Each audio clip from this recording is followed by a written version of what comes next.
Vamos a seguir con Clap When You Land. Nos quedamos en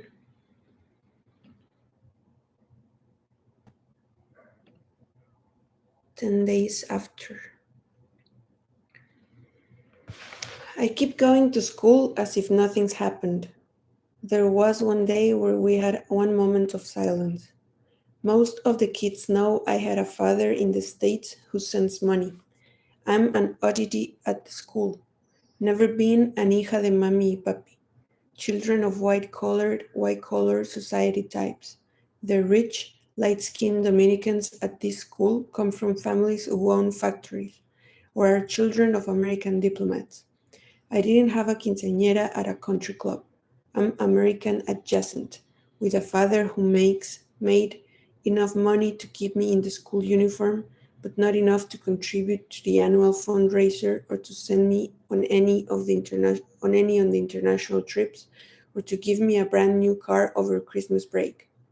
Papi paid just enough for tuition every quarter, and sometimes I had to nag him when he forgot, and I'd gotten yet another payment notification letter. And now I sit silently in class. Do not raise my hand. I've been doing math assignments late at night, after Tia falls asleep. I've been studying for final exams on the bus ride to school in the morning. I am pretending Papi being dead does not change anything, that submitting all my work means my plans will come true. Even as I sit at a desk I know I may not return to in the fall. Dreams are like the pieces of fluff that get caught in your hair. They stand out for a moment, but eventually you wash them away, or long fingers reach in and pluck them out, and you appear as what everyone expects. I come from people who are no longer alive. My grandparents, my parents. I have Tia and my father's brother who lives in New York, and they are the only two left to me who share my blood. There is no one to co-live with. There is no one to provide help. There is, sorry, there are my good grades and my aunt's aging hands. When I'm called to the guidance counselor who wants to know if I am doing okay, I ask if she knows what will happen if my family cannot pay tuition. She says there are scholarships I would have to apply to a semester ago. She says funds have been allocated, but if worse came to worse, they would figure things out and readmit me next spring semester. She says she wants me to succeed. It might just take time to figure things out. She says this with a small apologetic smile. It would delay my graduation, it would delay my ability to apply to college, and it would delay just how much time I live here. On her next day off, Caroline drags me out of the house. We do not turn to the beach, but instead walk over a mile to a small strip of stores, where the tourists buy bathing suits and faceless dolls and seashell souvenirs. Although her breathing is heavy and her feet are swollen, she says she needed fresh air, but I know she means I needed a change. Caroline would have been a great doctor or nurse. She has a sharp eye and was good at science. We gaze into window after window, pretending to be high-class ladies who would wear fancy cover-ups over our bathing suits and flip-flops that cost enough to cover our tabs at El Colmado. I only let Caroline walk a bit more before I steer her to an ice cream shop. She won't even complain about her aches, but I know the signs of fatigue. I only have a few pesos to my name, but I plan to use a handful to buy us each a scoop. The lady at the counter takes one look at Caroline and then another look at me and waves my little coins away. She even adds extra sprinkles with her wink. Her gesture makes me want to cry. The kindness of a stranger, simply because she sees in us something worthy of this small gift. This everyday kindness in my home, even if I could leave, how would I stomach it? The thought cordless, sour as bad milk. Caroline and I walk back home arm in arm, our ice cream sticky fingers making me feel 6 years old again. This day feels like 100 other days we've spent just like this, looking into windows and imagining a different life with each other by our sides. Papi put me in the international school after Mama's death, but Carlin and I remained friends outside of school. Tia would leave me at her house when she had errands. Caroline's mama would send her to stay with us, with her parents took trips back to Haiti, when her parents took trip back to Haiti. And so we know the different kind of stories our silence can tell. Her silence tells me, Camino, I'm scared. This baby is coming. Camino, I hate my job. When the manager pinches my butt and I have to smile when I feel like crying. My silence tells her, Caroline, I know, I know. Where do we go? Where is safe harbor? Together can we swim there? Can we carry our families on our backs? For just a moment, I grab my worries by the nape. My silence tells them, leave me, leave me, leave me alone. We will make it. We will be fine. I promise. Some way I will survive. Will survive.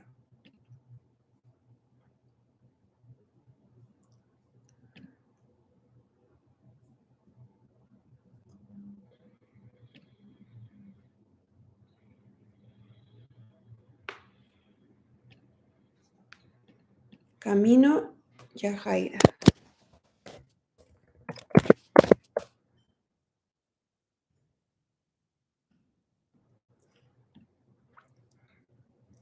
My school absence are not a secret. I've been skipping school on and off for 2 weeks. And when I go back, somehow we're taking finals. I let my teacher's words float around me, but have no idea what is due, when, or to who.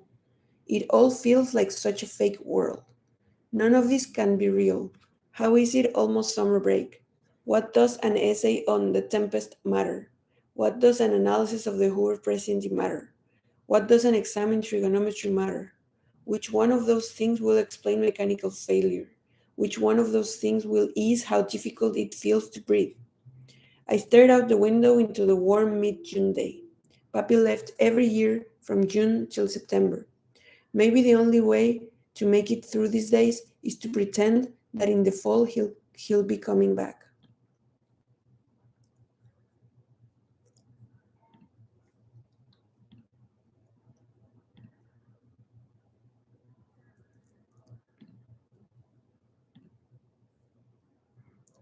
I am not the only one skipping possibilities, skipping responsibilities. Ma has not been to work in 2 weeks, and last night the spa owner called the house phone and left a voicemail.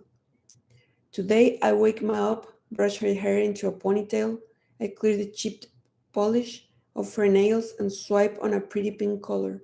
I force her into a black dress that fits much looser than it used to. I hand her her purse and order her a lift. Goma, you have to do something to take your mind off it all. No one does your job better than you. She gets in the car but shakes her head sadly. My mother, always organized and ready, the general of the small spa she manages, looks lost and tense. I watch the car until it turns the corner and hold back the impulse to chase after it, to call Ma and ask her to come back, to not leave, to never leave. I'm used to clocks, to using time to succeed, to slapping my palm hard across a timer as if it were running its smart mouth. You don't have to be God to control time, to learn speed. They say the plane went down too fast for life vests or safety plans, too perpendicular to readjust in time, for a rescue to be mounted. By the time the Coast Guard reached the sinking tail, they'd been underwater for hours. The impact alone would have killed them. No one ever emerged. The doors never opened. The air masks never even dropped down.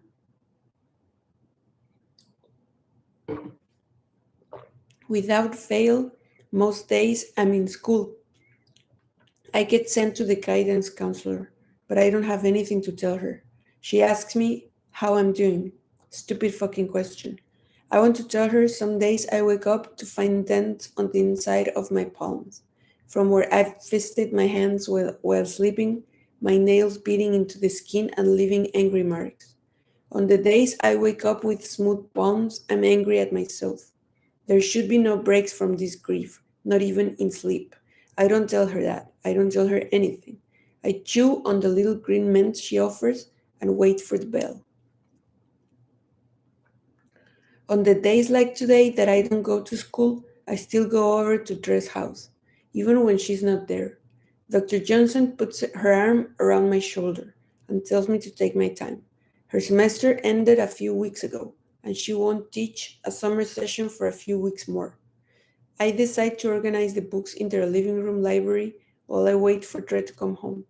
Clear steps. Organize the books by genre, then alphabetize them on the dining room table. Since they moved here, Dr. Johnson has let me borrow lots of books. Let me borrow games and Wi Fi and a cup of sugar if mommy was baking. And I wish I could borrow time or space or answers. I tell Dr. Johnson this and she pats my hand. Just let yourself mourn, sweetie. You can't run from what hurts you, or like a dog smelling fear. That grief will just keep chasing with ever sharp teeth. I go back to stacking books, orderly, logical, safe. Later that day, when Mac gets home, I search her face for signs of how she feels. She is as polished as when she left this morning, but her face is pale and her hands tremble when she hands me her purse.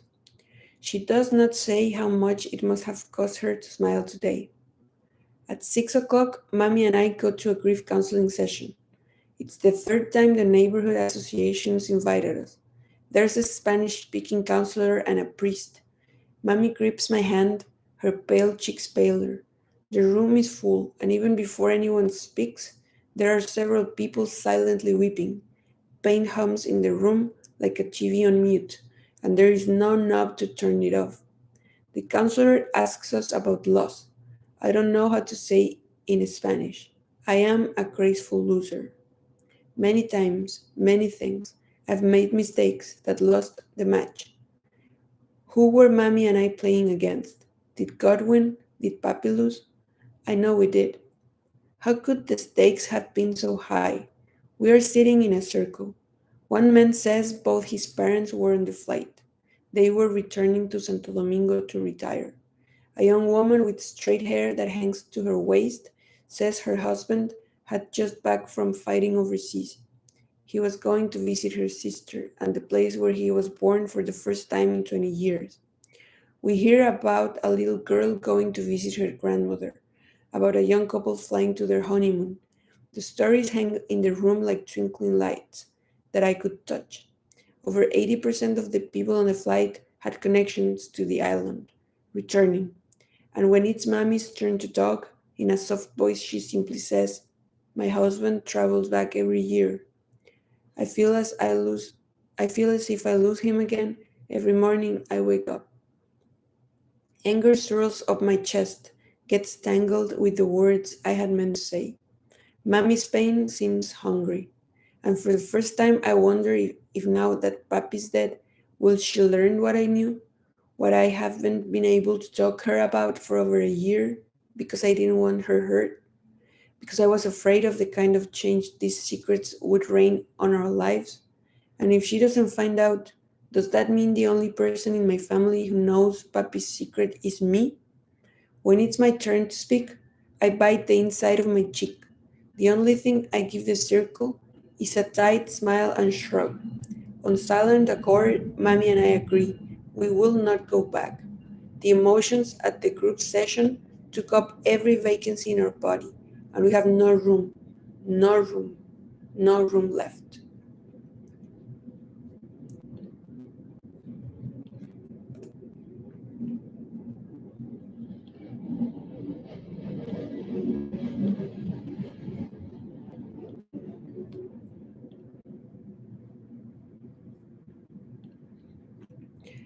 My old chess coach calls when we get home after the grief session.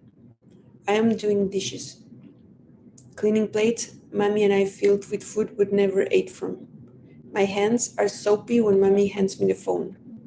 Coach Lovely's voice is gentle, soothing.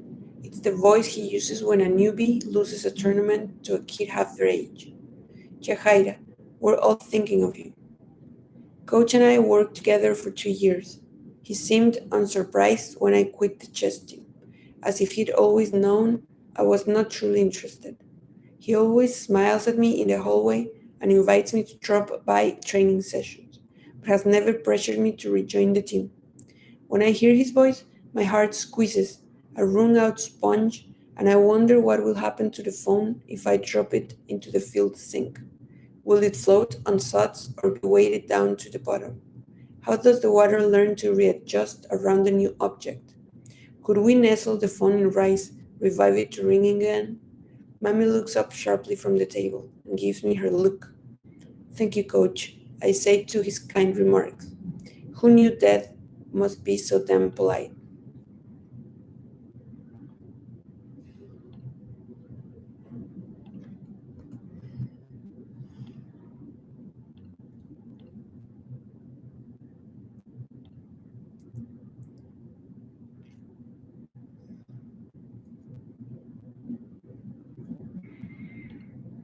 Our apartment has plastic covered leather sofas, windows with frilly curtains. My mother decorates with white sashes, color coded to match the season.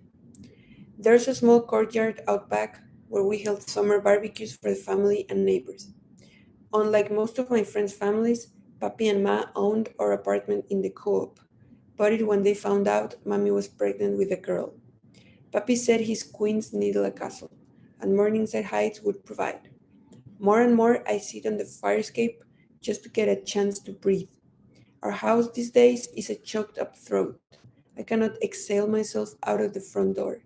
This is no castle. It's an altar to a man, a National Geographic shrine. The house is a living sadness, and as mommy walks in, as and as mommy walks, it holds at night. Even the floorboards weep.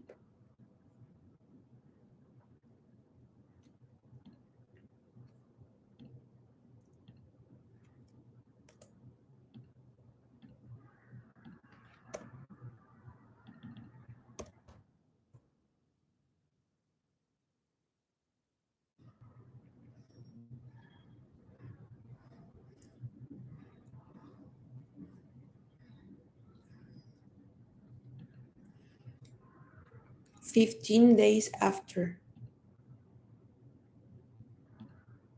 It's Saturday, after 3 p.m. I lie in bed. The doorbell rings. Maybe Mommy will get it. Footsteps coming down the hall. Soft padding that doesn't belong to Tio Jorge or Mommy. Soft murmurs outside my door. More than one person came inside. Mommy's quivering voice and another tone more sure. My door's pushed open. I keep my eyes closed. If they're intruders, I hope they steal everything, especially the weight on my chest. I hear sneakers thump on the ground. Then a body settles on my bed. Move over, Therese says. She must have come over with Dr. Johnson, otherwise she would have ducked through the window. I am right. I hear Dr. Johnson's measured murmur cutting through my mother's choked voice. Dre puts her arms around me, and it's the first time since I've let myself be held since Papi died.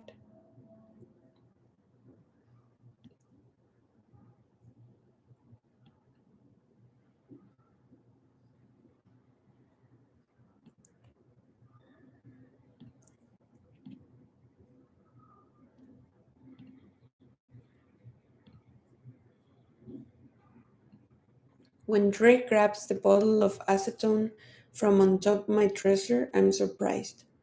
If it weren't for me, the only decoration on her nails would be specks of soil. But it's not her nails she's concerned with. She takes a little ball of cotton and begins removing the polish from mine. Despite having done the same for Mammy's nails yesterday, it's only then I notice I've beaten the color of my own. When both my hands are clean and she's filled the nails down for me, I grab her face. Her eyes are calm. My old soul girlfriend, always watching out for me.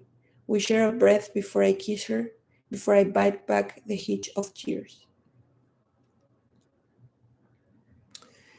Positive identifications have been made, and Papi's gold-toothed smile was among them.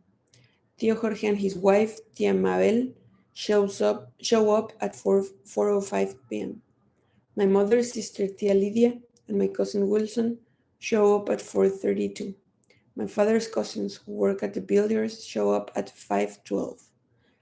The family comes with food, with Bibles, with worries sewn into the creases of their foreheads. There is no music playing.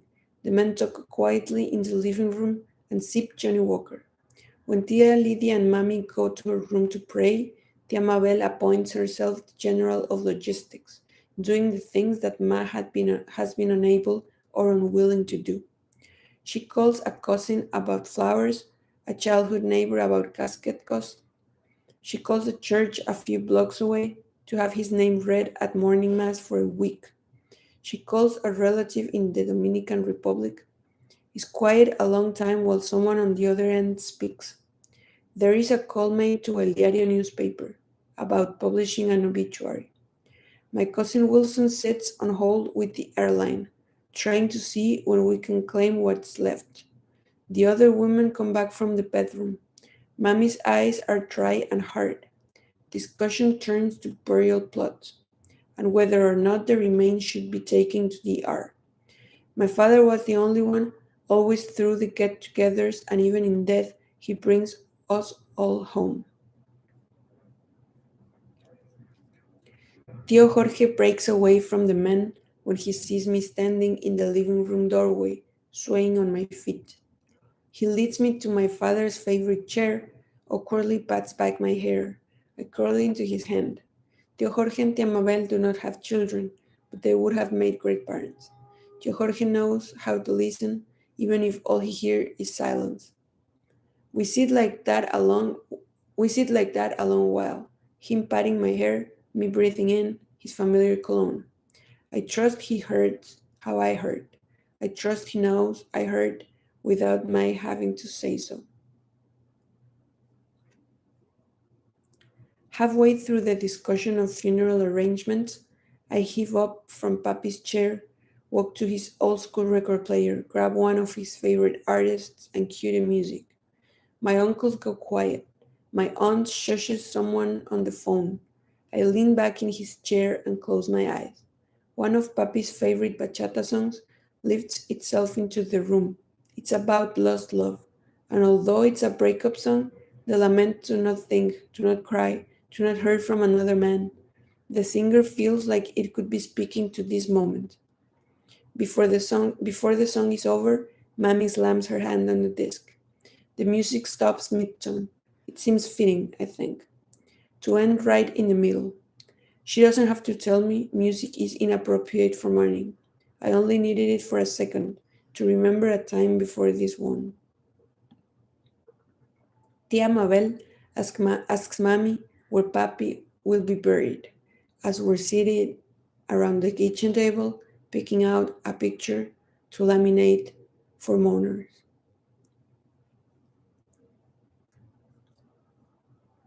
I have begun making lists in my head of all the things I don't want to forget about Papi. If someone asked my biggest fear, it would be that forgetting his calloused hand with a fingertip he chopped off in the yard, his gold tooth that blinked in the light, his big laugh that used to make me smile, even if I was mad at him. I try to find the pictures that captures all of this. Papi in motion, Papi in space, Papi gilded, Papi the big hot boiling sun we all look to for light.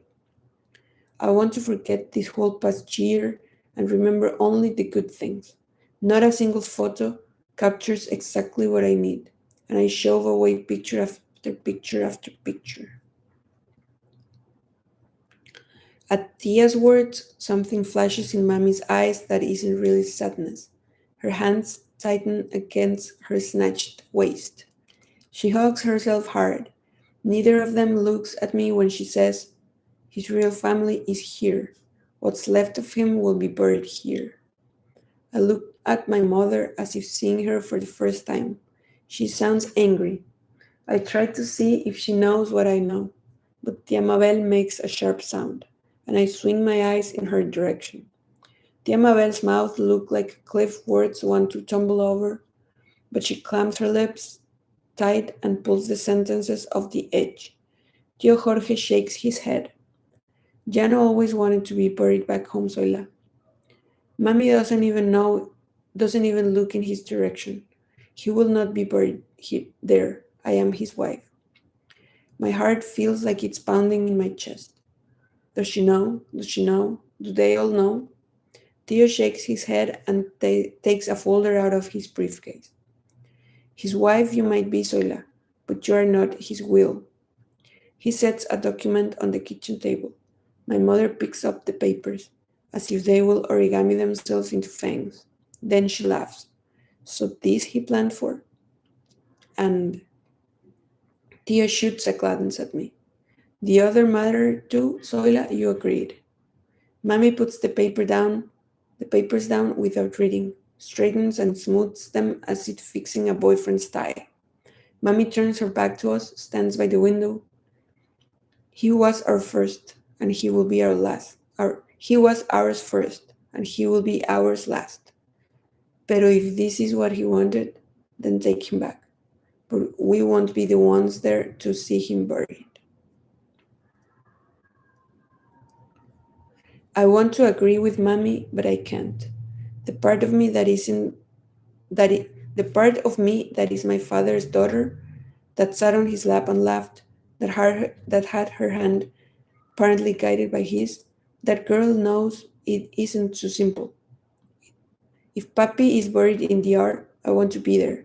He died alone and afraid, without family around, without anyone who knew him. He was probably thinking of us. How can we put him in the dirt alone, and not even go to say a prayer over his grave? Although she still has her back to me, Mami straightens. The longer I speak, the more unthinkable the scenario. Mami can't possibly imagine she and I would go. Papi wasn't perfect, but he didn't deserve this. And we deserve to say goodbye. Her eyes are watery when she turns to me, but her voice is solid ice. Yahaira, your father was no man's saint. Not even if I dropped dead this moment would I let you touch foot on the sands of that tierra. Get that thought right out of your head. Grave or no grave. I press my mouth tight to keep my quivering lip to myself, and I look at my mother and smile. Never, ever let anyone see you sweat. If I and if I mo- and if my mother paid attention at a single one of my matches, she knows when Yajaira Rios smiles just before she makes a move, you better watch the fuck out. Mami is a good woman, a good woman. Mami is smart and shows up to school conferences. Mami is a good woman, a good woman. She works hard and always makes dinner. Mami is a good woman, a good woman. She never forgot to pick me up from school. Mami is a good woman, a good woman. She sewed my sweaters when I pulled the button. Mami is a good woman, a good woman. Mended the holes I tore in my new jeans. Mami is a good woman, a good woman. She buys thoughtful presents and kisses loudly. Mami is a good woman, a good woman. And I know I feel her. Mami wanted a girl she could raise in her own image, and I came forth a good girl, but so much of me when I was younger seems crafted from my father's spit, as if he shone a light on her womb and pressed a fingerprint onto my forehead, baptized me his alone. I have words that I have kept secret from Mami, words a better daughter would have said. I am my father's daughter, a bad daughter to a great woman.